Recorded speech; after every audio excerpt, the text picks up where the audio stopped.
160 शब्द प्रति minute speed से डिक्टेशन स्टार्ट होगा कुछ ही सेकंड बाद। स्टार्ट।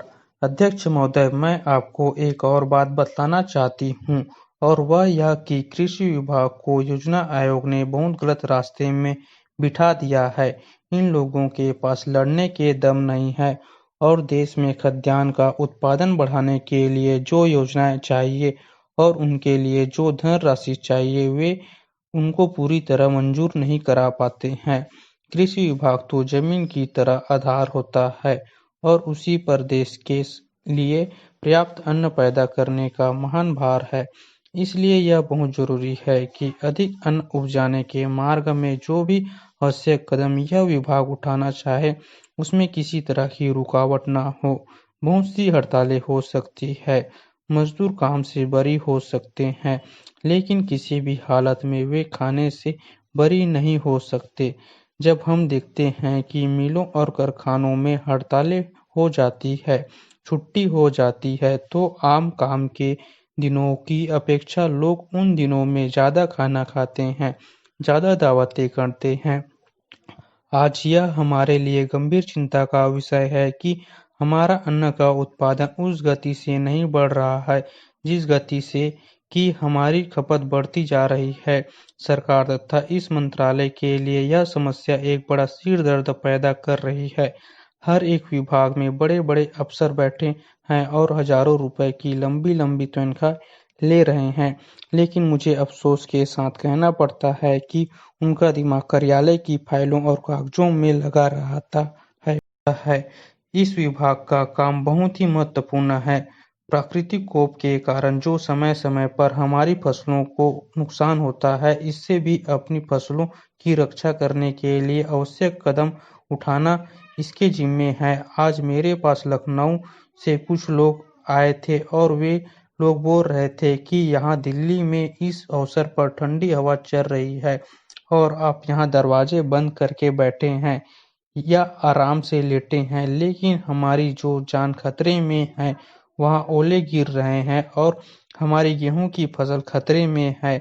अब यह इस विभाग का काम है कि चूंकि हवा में पानी ज्यादा होता है, इसलिए फसल के बचाव के लिए उस पर नियंत्रण किया जाए जिससे फसल की हानि न हो।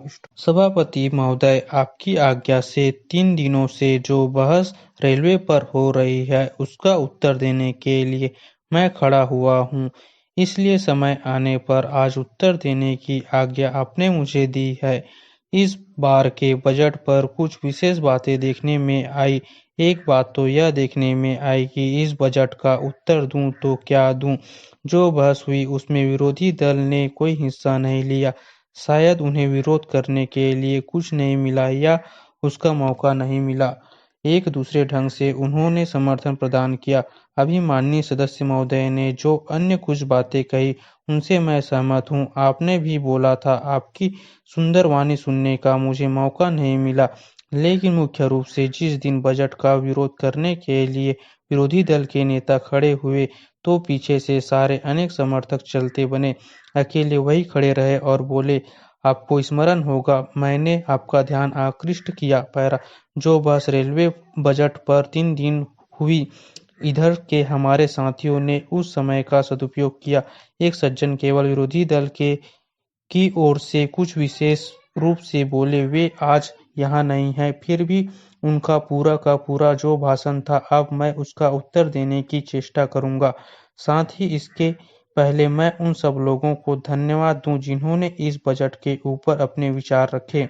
ऐसे लोग जिन्होंने इस बजट का स्वागत किया और बड़ी उदारता के साथ इसका समर्थन करने की कृपा की, अपना सहयोग प्रदान किया, उनके प्रति मैं कृतज्ञ हूँ। पैरा श्रीमान इधर के लोग बोले, इसलिए 2 तरह की बातें कही गई। एक तो कुछ नीति संबंधी बात कही गई और दूसरे कुछ सुझाव दिए गए।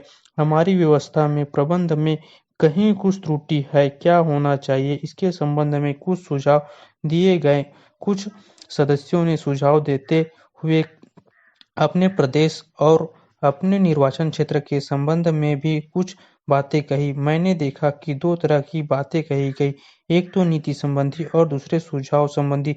सुझाव संबंधी जो बातें कही गई उनका बहुत कुछ उत्तर हमारे साथी माननीय सदस्य ने दिया, इसलिए मैंने सोचा कि उन्होंने कुछ बातों की चर्चा करके एक तरह से मेरा बोझा बहुत हल्का कर दिया है।